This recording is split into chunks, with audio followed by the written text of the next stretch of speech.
कह रही है, बैठी खिन्ना यक दिवस वे गे में थी अकेली, आके आंसू देंग युगल में थे धरा को भिगोते, आई धीरे से इस सदन में पुष्प सुगंध को ले, प्रातः वाली सुपवन इसी काल वातायनों से। बैठी खिन्ना, खिन्ना का मतलब खिन्न यानी दुखी होकर, बैठी का मतलब बैठना। यक दिवस एक दिन दुखी होकर के बैठी, वे गे में थी अकेली। वे का मतलब जो बैठी उसके बारे में बताया जा रहा है, गे का मतलब घर में, अकेली का मतलब अकेली। यानी पहले लाइन का अगर अर्थ निकला है तो ये निकलेगा कि बड़े दुखी होकर के वह अपने घर में बैठी हुई थी। वो भी कैसी थी? अकेली थी। आके आंसू उद्यग युगल में थे धरा को भिगोते। आके आंसू, आंसू कहाँ आते हैं? आँख में आंसू आ रहे थे। देंग युगल, जो दोनों आंखों से निकल करके जुगलबंदी कर रहे थे। कैसा? आँख को भी गीला कर रहे थे और धरा को भी, धरा यानी धरती को भी गीला कर रहे थे, भिगो रहे थे। जहाँ बैठी थी धरा में ही बैठेंगी, चाहे जिस जगह बैठो धरा पे ही है। तो वही यहाँ कह रहा है, आके आंसू देंग युगल पे धरा को थे भिगोते, यानी धरा को भिगो रहे, यानी धरती को गीला कर रहे थे।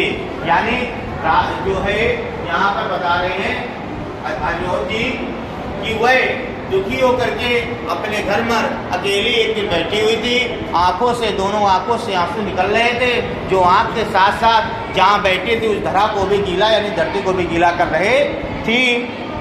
आई धीरे इस सदन में, यानी बिल्कुल धीरे से, आराम से। सदन का मतलब होता है ये भवन, जहाँ बैठी है वो घर, ठीक है। उस घर में बड़े ही आराम से आई। क्या आई? पुष्प सुगंध को ले, पुष्प फूलों के सुगंध को लेकर, फूलों के सुगंध को लेकर के धीरे से उस भवन में आई। कौन आई? प्रातः वाली सुपवन इसी काल वातायनों से। प्रातः वाली यानी सुबह, प्रभात। अब देखिए यहाँ समझ आया, प्रभात का समय, प्रातः वाली यानी प्रभात का समय। वह पवन धीरे से आई। और प्रातःकालीन जो पवन होती है वो कैसी होती है? रात भर नींद ना है, प्रातः समय नींद बहुत आती है। क्यों? बड़ी ठंडी और अच्छी हवा चलती है। वहीं यहाँ कह रहा है। और हम लोगों को तो हवा कम लगती है। अगर आप गांव वगैरह में जाओगे तो सुबह सूर्य तो धीरे धीरे उदय, लेकिन 6 बजे तक 7 बजे तक बिस्तर छोड़ने का मन नहीं होता है। आराम से छत में लेटो, आराम से ठंडी ठंडी हवा लो। रात भर भले हवा ना चले, प्रातःकालीन हवा जरूर चलेगी, ये समझो। वही यहाँ कह रहा है, प्रातः वाली सुपवन इसी काल वातायनों से। सुबह वाली सुगंधित पवन इसी समय फूलों की सुगंध लेकर के धीरे से घर में प्रवेश करती है।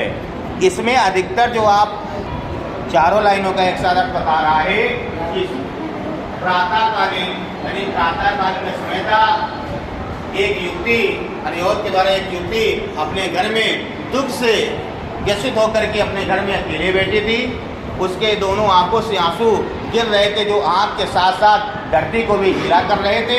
उसी समय उसके घर में बड़े धीरे से प्रातःकालीन सुबह की बेला की सुगंधित और ठंडी हवा घर में प्रवेश करती है।